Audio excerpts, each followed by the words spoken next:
Hello BTS আর্মিরা, তোমরা কেমন আছো?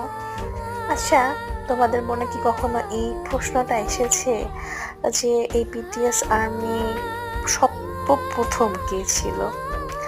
এই প্রশ্নটা আমার মনেও এসেছে। তো আমি একটু রিসার্চ করে গুগল ঘাটাঘাটি করে আমি পেয়েছি প্রথম যে আর্মি ছিল সে মেয়েটা ছিল। সেই মানুষটি ছিল একটি মেয়ে। আর আমি তার ছবিও অ্যাড করে দিয়েছি।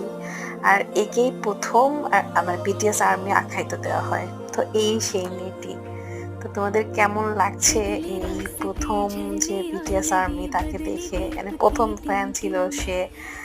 আমার কিন্তু বেশ ভালোই লেগেছে। আমিও মেয়ে, সেও মেয়ে। যা হোক, তোমরা কত সাল থেকে এই বিটিএস আর্মি হয়েছো আমাকে অবশ্যই কমেন্টে জানাবে। আর এই মেয়েটার জায়গায় যদি তুমি থাকতে, ফার্স্ট বিটিএস আর্মি হতে, তাহলে তোমার রিয়াকশন কি হতো?